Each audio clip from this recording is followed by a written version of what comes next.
cumplimos con emitir el primer boletín que marca una tendencia contundente e irreversible.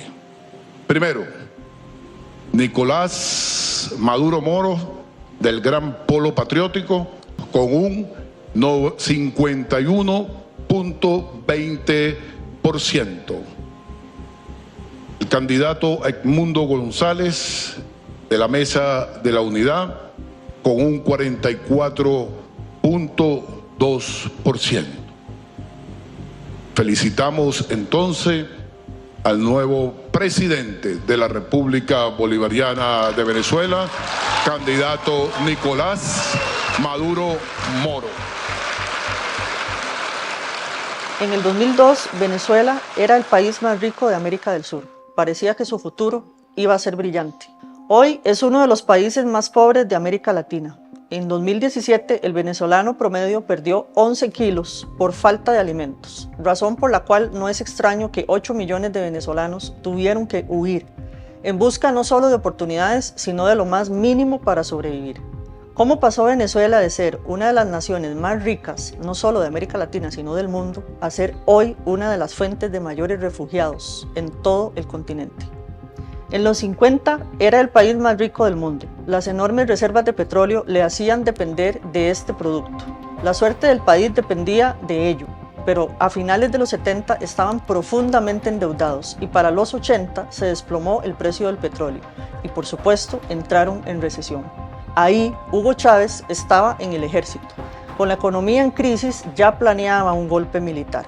Para 1992 ya intentaba un golpe de Estado, donde fue encarcelado por un año. Nosotros acá en Caracas no logramos controlar el poder. Ustedes lo hicieron muy bien por allá, pero ya es tiempo de evitar más derramamiento de sangre. Sin embargo, para la mayoría de la gente, Chávez pasó a ser visto como el valiente soldado que se atrevió a enfrentar a la clase corrupta. Dicen que no es demócrata. ¿Usted está dispuesto a entregar el poder después de 5 años? Claro que estoy dispuesto a entregarlo, no solamente después de 5 años, yo he dicho que incluso antes, porque nosotros vamos a proponer aquí una reforma constitucional, una transformación del sistema político para tener una democracia verdadera, mucho más auténtica. Apenas llegó al poder, cambió la Constitución, convocó a un referéndum. En 1999 entra en vigor la nueva Constitución e inicia un agresivo plan para expropiar. Quitó tierras. A menudo no eran solo expropiaciones, se trataba de saqueos. En aquella casita que está allá vivió Bolívar recién casado. Esa casita que se ve ahí con 2 balcones. Y ahí lo que están en unos negocios, exprópiese. En el 2002 se intentó un golpe de Estado contra Chávez. Los partidarios salieron a manifestarse en las calles. Las manifestaciones tardaron 2 meses hasta que Chávez regresó. En 2004 se da otro referendo. Chávez lo ganó. Se volvió más agresivo contra Estados Unidos, se alió con China y con Rusia. Luego se lanzó contra todos los medios de comunicación, alegando conspiración de los medios contra él. El resto es historia. El único camino para que haya patria es el socialismo. Lo decía siempre, lo prometía. Él decía además que iba a salvar al mundo del capitalismo. Llevaba 14 años en el poder. Ya en el 2013 fallece producto de su enfermedad del cáncer, no sin antes haber hecho una gran campaña en favor de Maduro.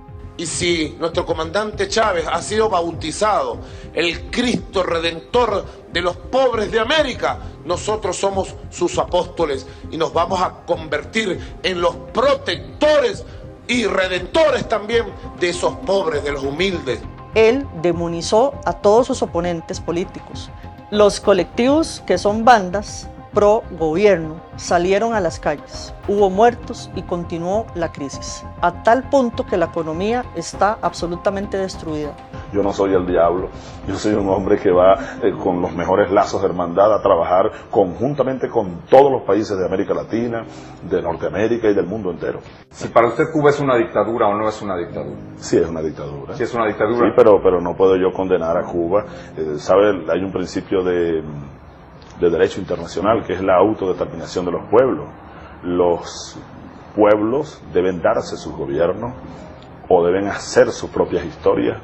Lo que sigue para Venezuela es dramático. Inflación, hambre, desempleo, por supuesto que desigualdad, todo esto en el tejido social que fomenta que el crimen organizado también se empodere en el Estado, lo que se conoce como un Estado fallido o un narcoestado. Para poder desarrollar este tema y conocer la crisis actual, tengo el honor de presentar al doctor William Clavijo.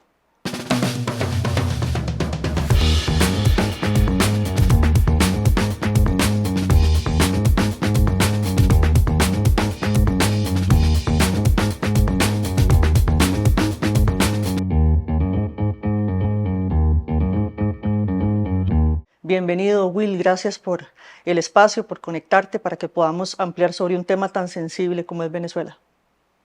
Muchas gracias, Tania. Aquí a disposición para conversar sobre el tema. Gracias, Will.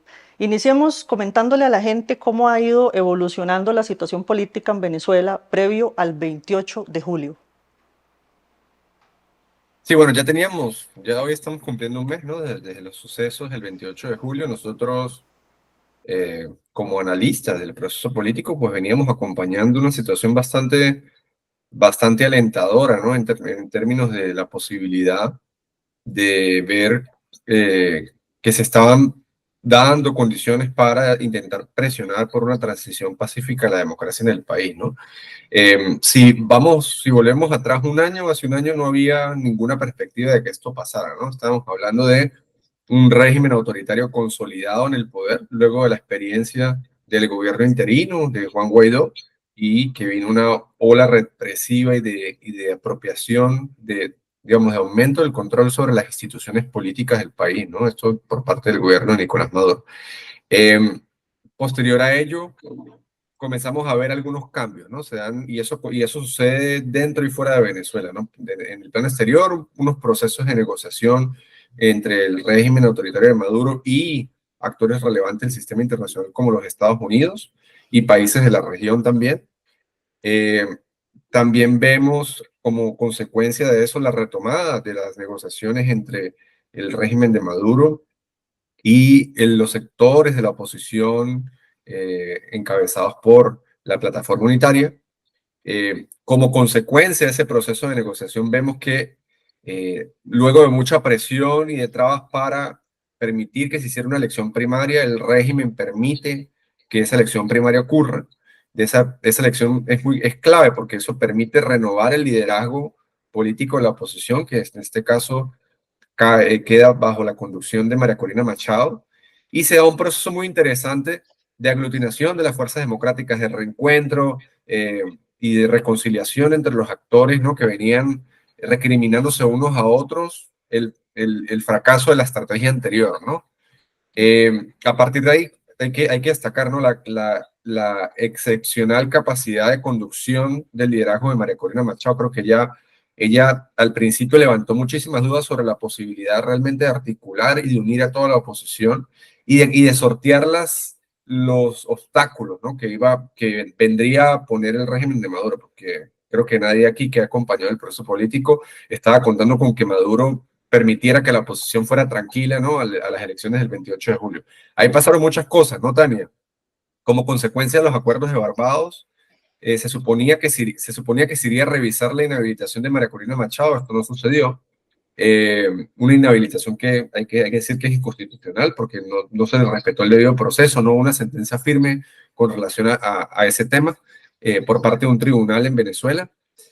Posterior a ello, María Corina intenta inscribir a una candidata sustituta, que es la señora Corina Lloris. Tampoco la acepta el CNE sin explicar ninguna razón. Y luego se da la opción de el señor Edmundo González, quien hoy está cumpliendo años, Tania. Claro. Curioso.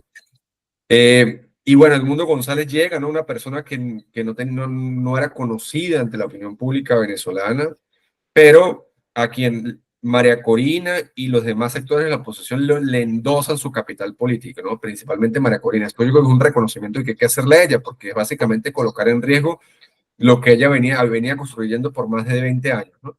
Y llegamos a las elecciones, unas elecciones donde desde siempre hubo desigualdad de condiciones, la constante represión de parte de los cuerpos de seguridad del Estado y los grupos digamos, grupos que no hacen parte de los componentes de la Fuerza Armada, pero están amparados por el Estado venezolano, como los colectivos, ¿no? Y incluso grupos Sí. paramilitares.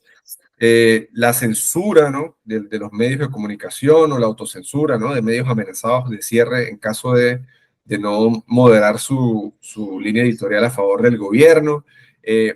Observamos también el gobierno de Maduro claramente usando los recursos públicos, que es una cosa ya tradicional del chavismo, ¿no? Desde la época de Chávez. Y en medio de todo este contexto, la oposición se mantuvo firme y se mantuvo unida, ¿no? Entonces ahí también hay que reconocer los otros liderazgos.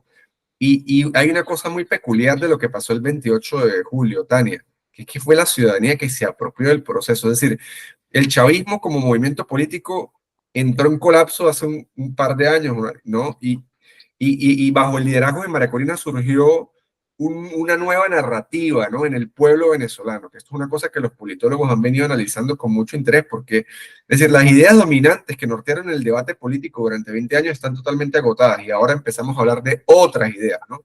Y así Sí. llegamos al 28 de julio, donde, bueno, lo que muestran las actas que presentó el comando con Venezuela, el comando del Mundo González, hablan de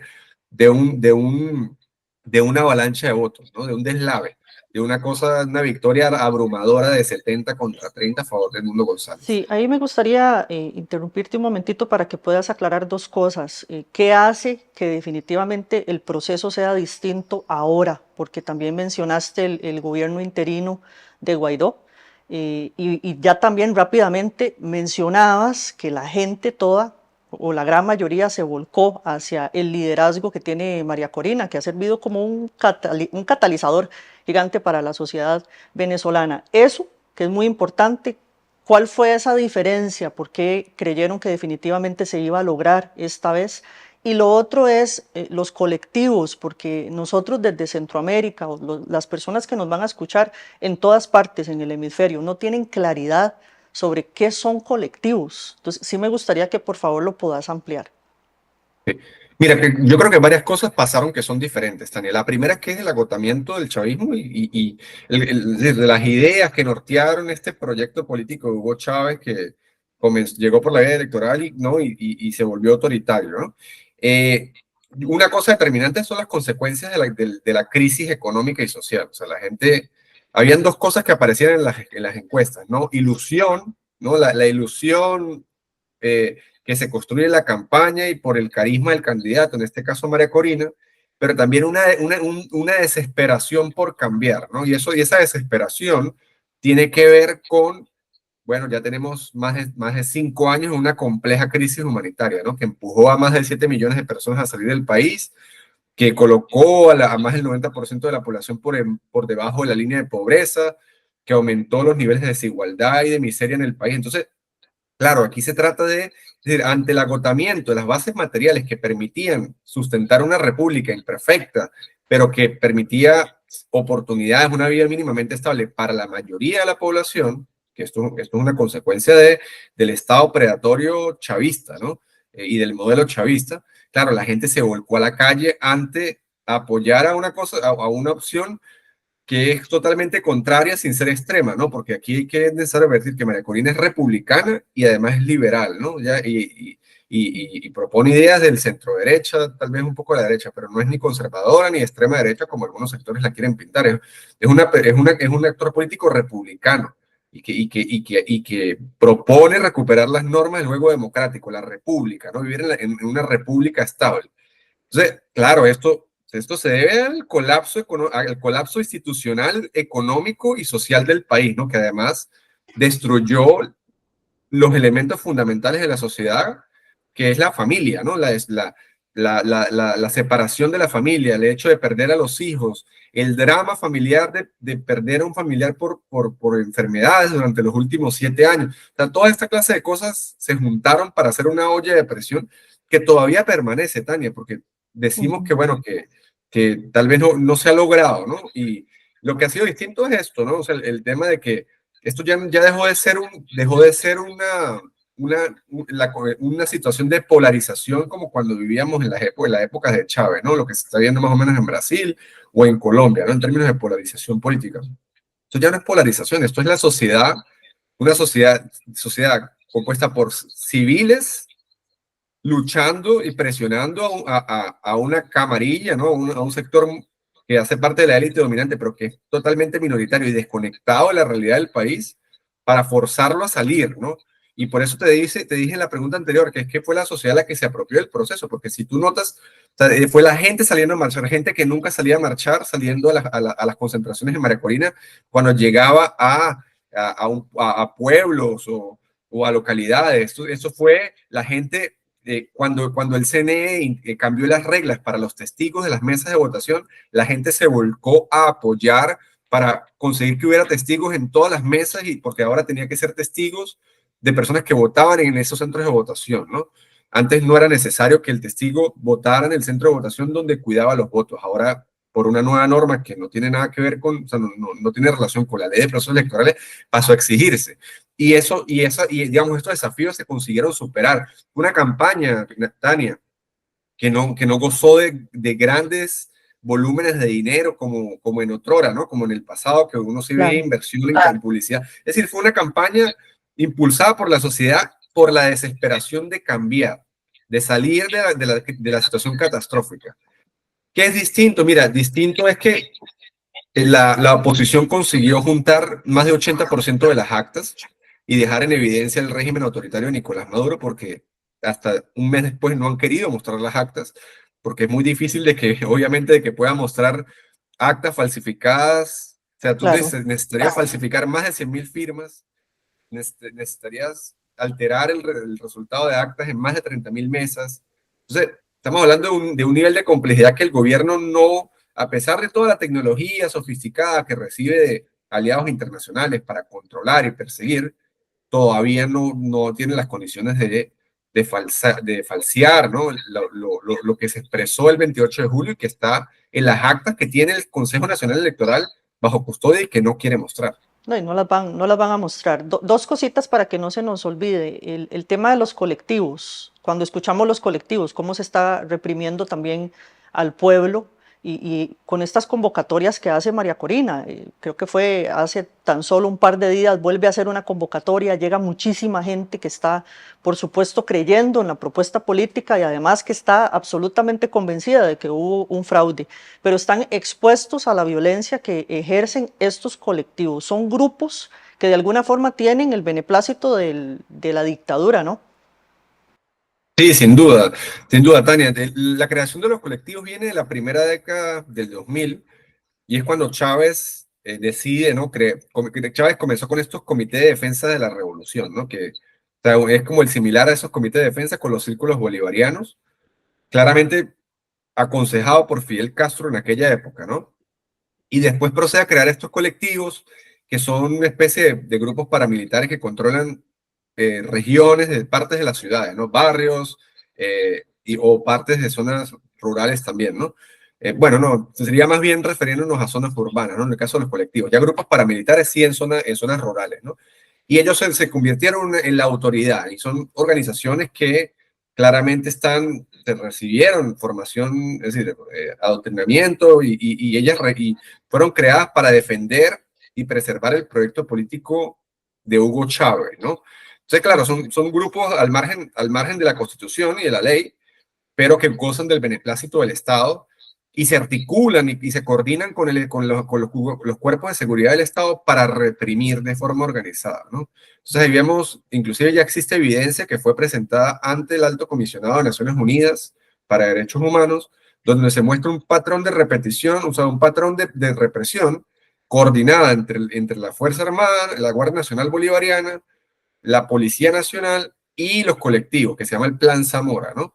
Entonces, es una cosa muy grave porque se trata de digamos, grupos armados al servicio de un proyecto político y que operan con impunidad en el país, ¿no? Sí, que son muy violentos. Con total impunidad pueden cometer crímenes. Will, ¿qué sucedió exactamente, ya puntualmente el 28 de julio?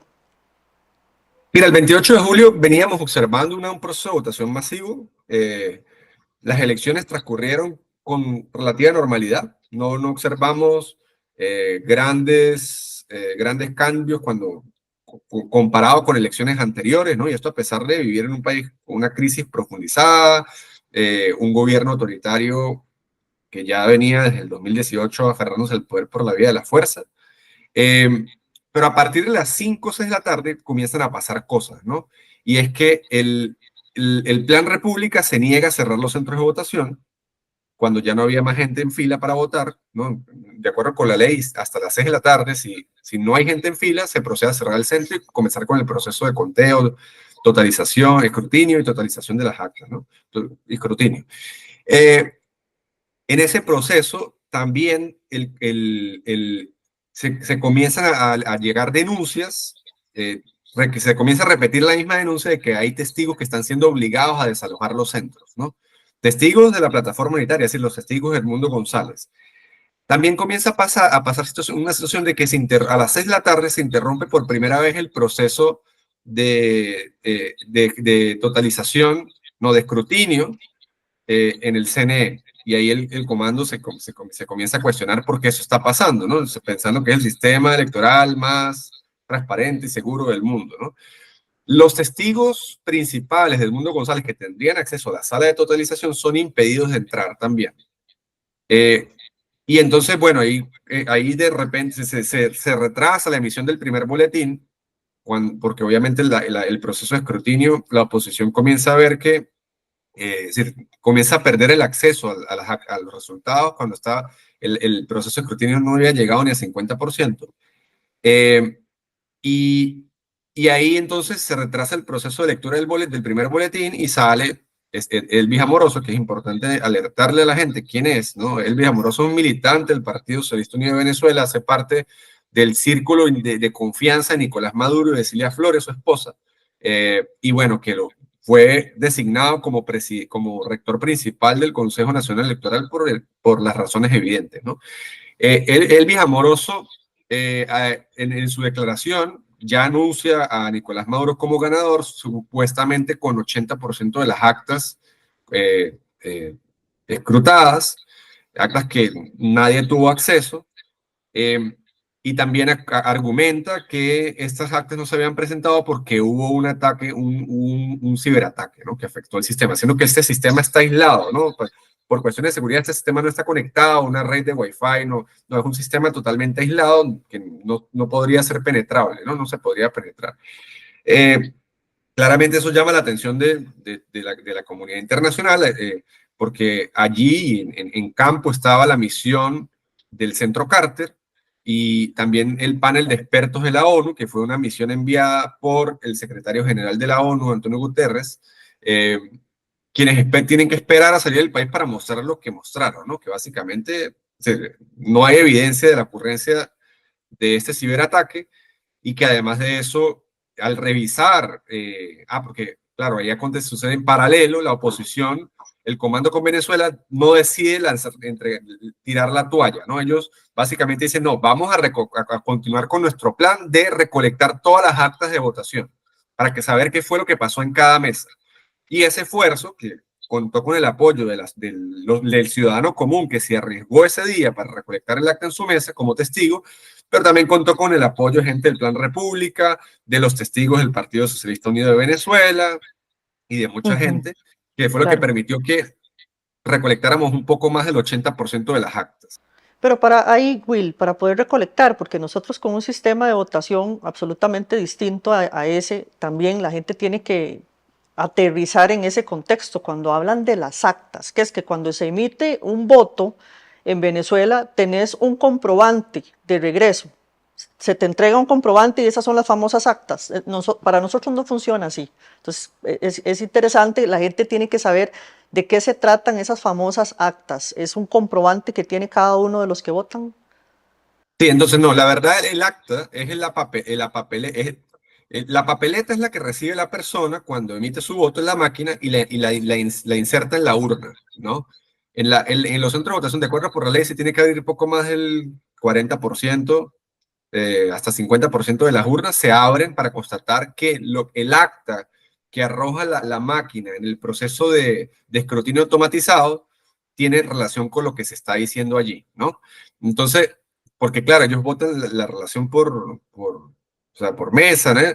Y ahí es posible constatar que hay una relación, ¿no? ¿Qué sucede? Después de que se cierra la mesa, se empieza el proceso de conteo y de escrutinio automatizado. Básicamente la máquina emite un acta enorme donde muestra los resultados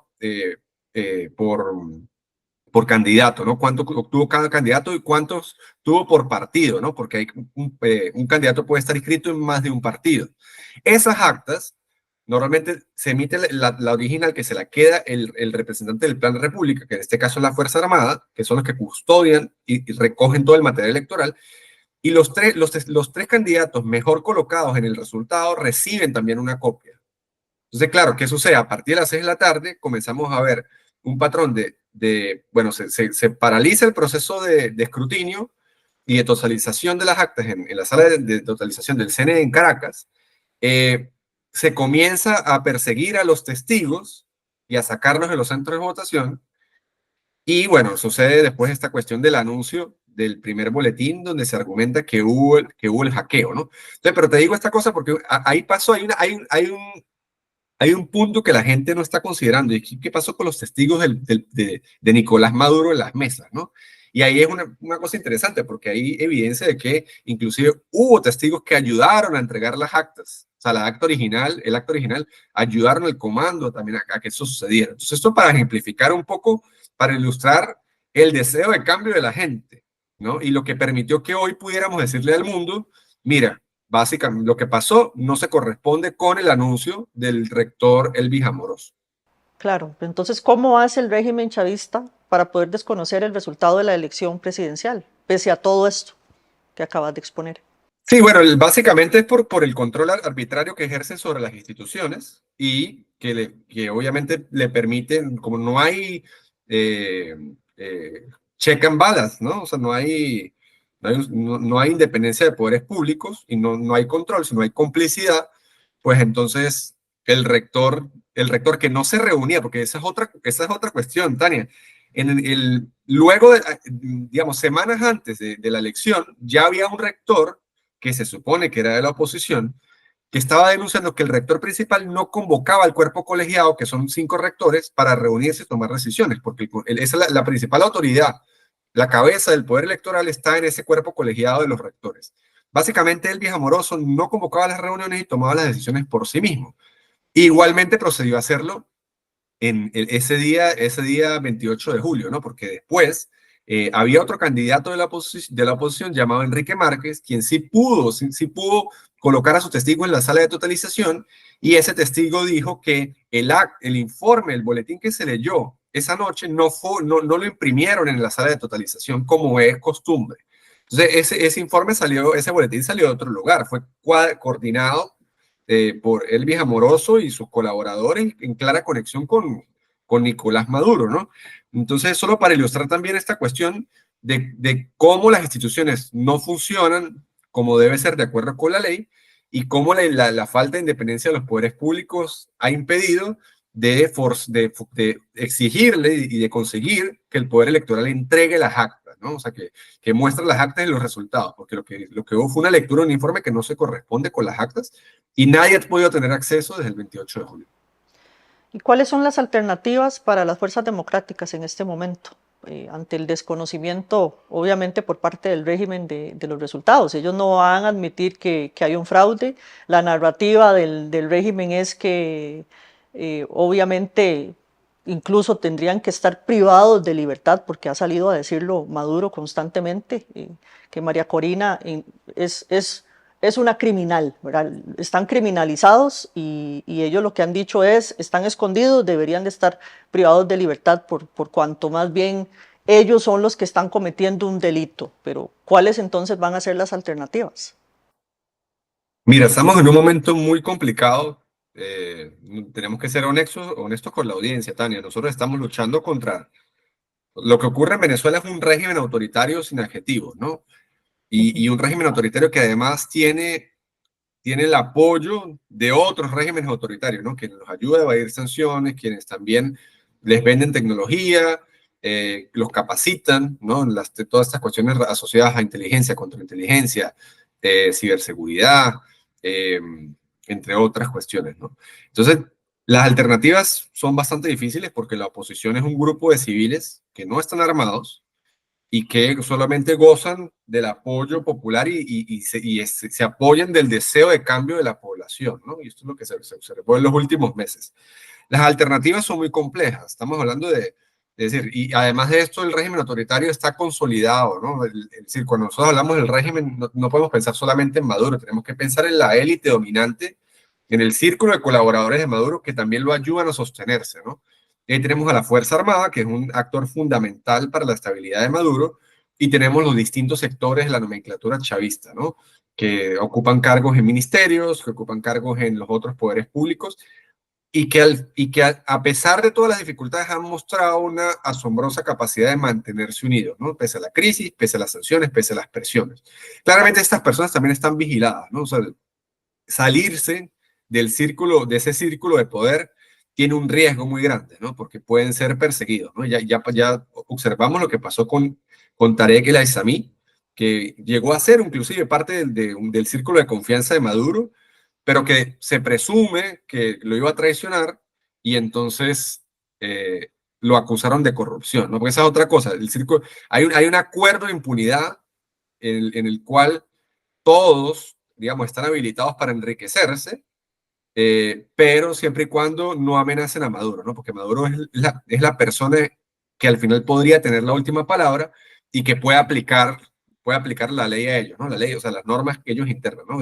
Si me amenaza mi posición de autoridad, entonces usted sale del círculo del poder, ¿no? Eso es un poco lo que observamos con Tarek El Aissami recientemente.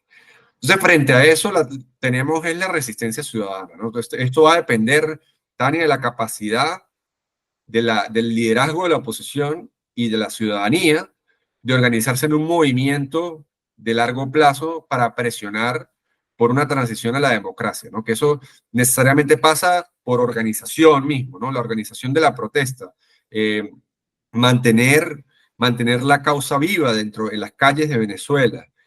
También necesita urgentemente el apoyo de la comunidad internacional, porque, como te digo, así como Maduro tiene sus aliados y que lo ayudan de verdad, principalmente el régimen cubano, tú ves, por ejemplo, a Daniel Ortega también apoyándolo, por lo Claro. menos simbólicamente, diciendo lo que Maduro no le puede decir a Lula y Petro en este momento, y potencias ¿No? Y ahí extrarregionales como tenés China, Irán, China, Rusia. Irán, Es muy Rusia, complicado. exacto, ayudándolas a evadir sanciones, suministrándole tecnología para controlar, perseguir. Entonces, frente a esto, nosotros, o sea, los demócratas venezolanos necesitan del apoyo de la comunidad internacional también para presionar por este cambio político.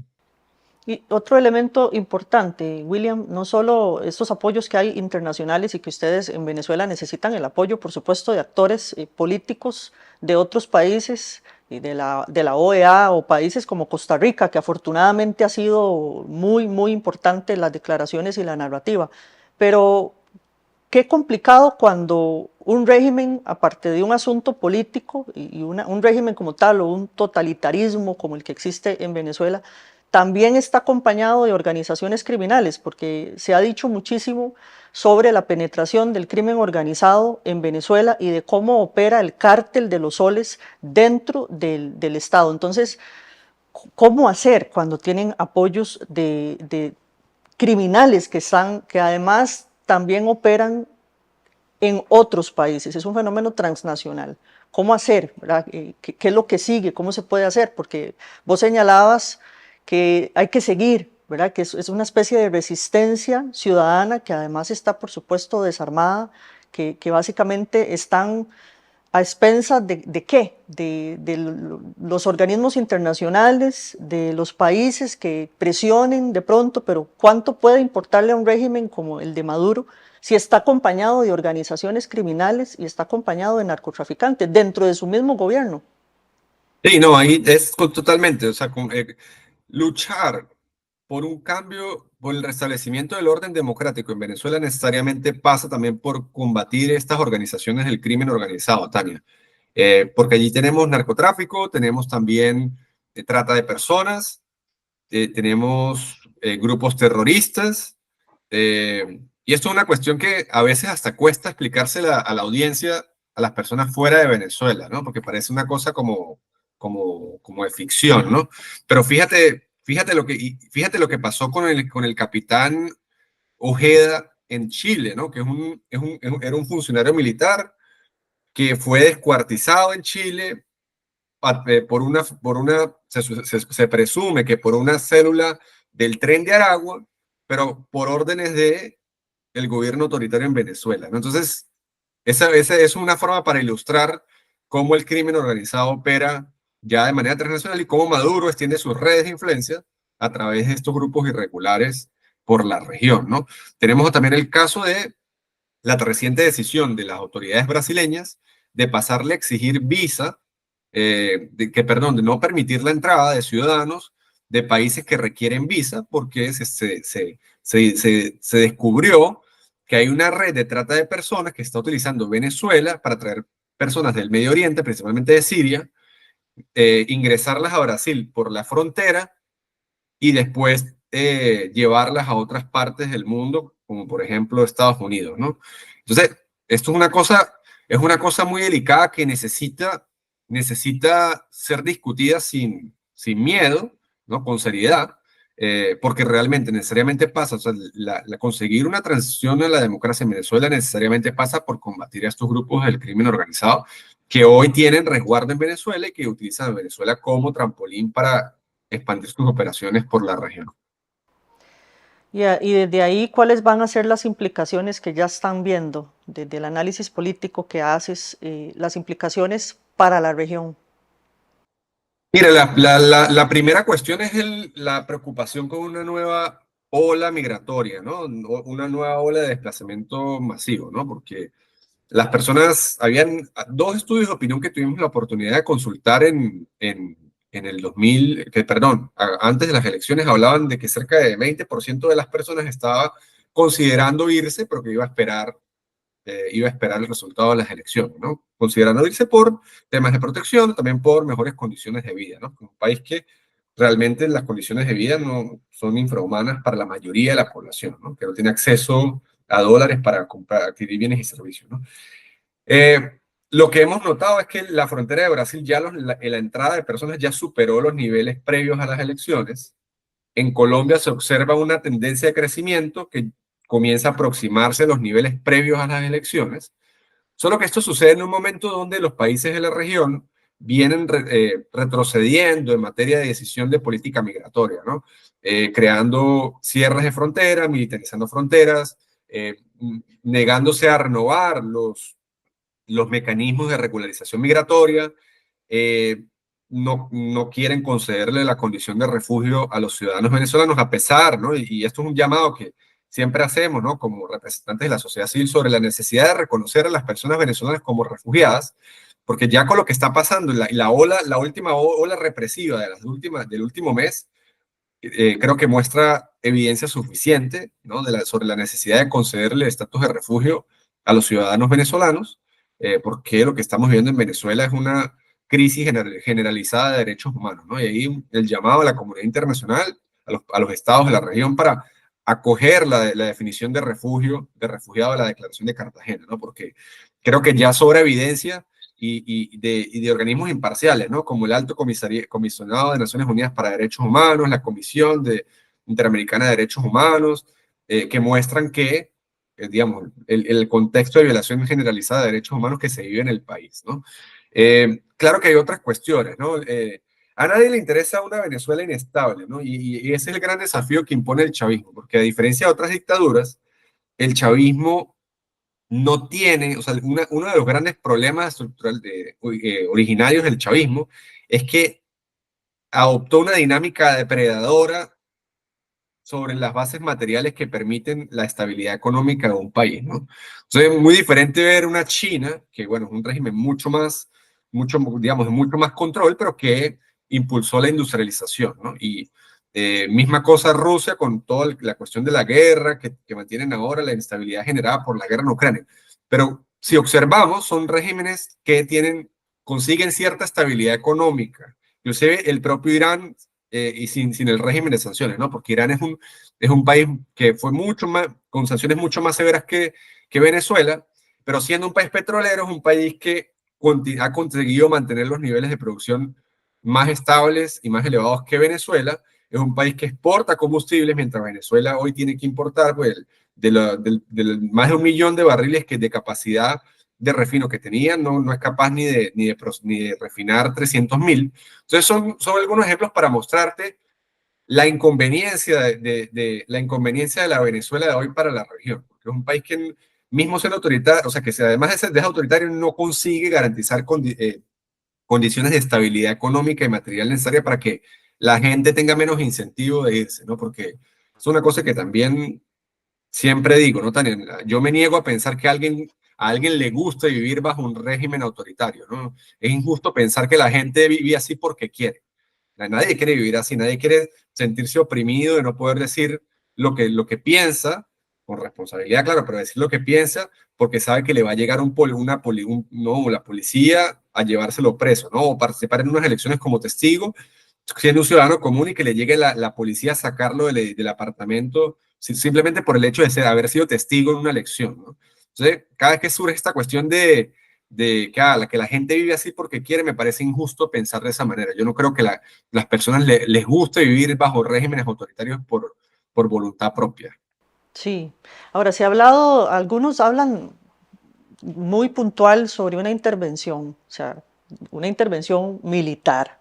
Y a mí me parece que eso puede ser, obviamente, imagínate las consecuencias que pueden darse en un país, no solo porque tienen que intervenir por la fuerza, pero algunos han señalado que Estados Unidos debería de tener un papel mucho más amplio y que hay que pensar en una intervención militar por parte de Estados Unidos. ¿Cómo lo ves? Mira, yo veo ese escenario muy poco probable, Tania. Yo creo que lo que observamos en las orientaciones de las políticas exteriores de los últimos 2 gobiernos son gobiernos que son reticentes a intervenir militarmente en otros países, ¿no? Tenemos la administración Trump, que fue la que propuso salir de Afganistán, y la administración Biden, que fue la que materializó el plan, ¿no? Pero ya se estaba organizando, las Fuerzas Armadas norteamericanas para abandonar Afganistán, ¿no? De esa forma, yo también pienso que el tema de las intervenciones militares goza hoy de mucho menos apoyo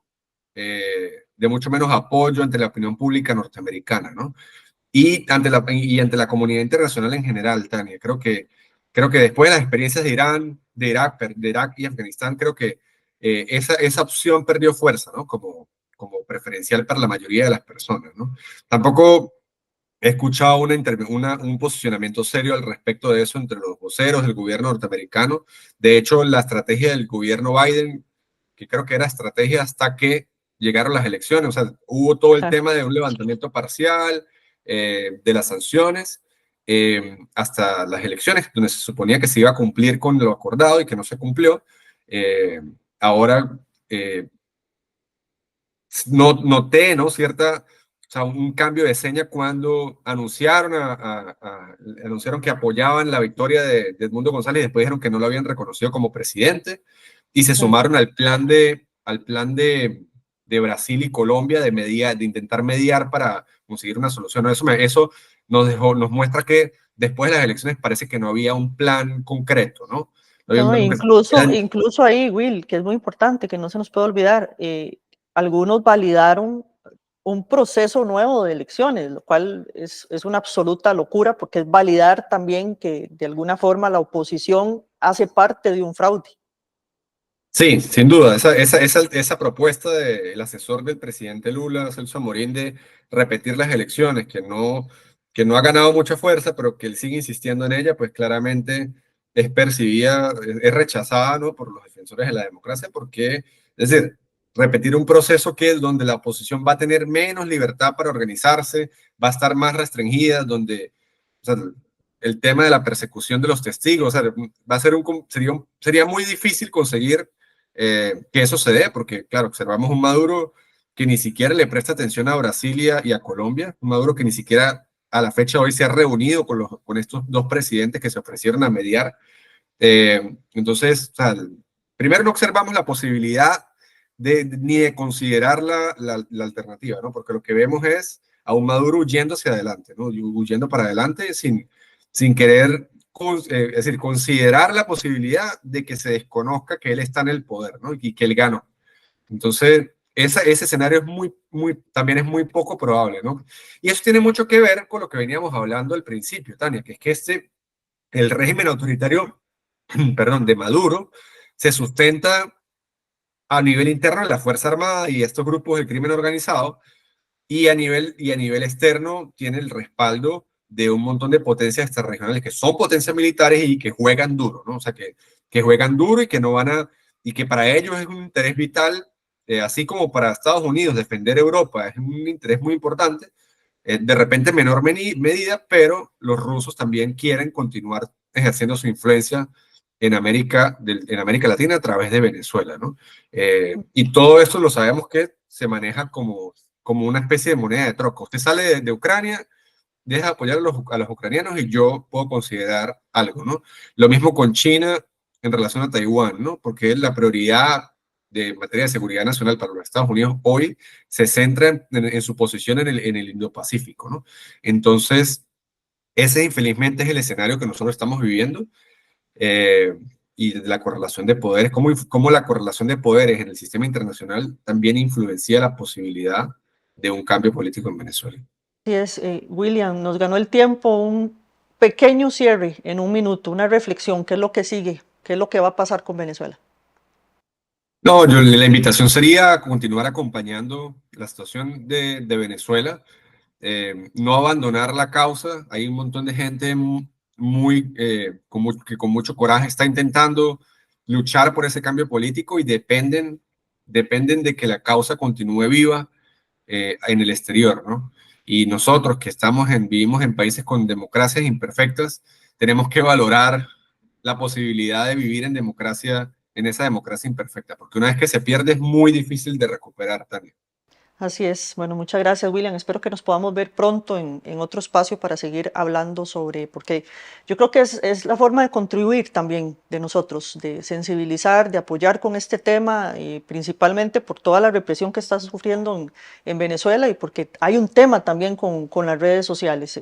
Ser nosotros para ustedes un medio, ¿verdad? En la radio, en el podcast, escribiendo, comunicándole al mundo qué es lo que está pasando y enviándoles obviamente la mayor de las fuerzas para que puedan salir adelante en esta situación de crisis. Muchas gracias.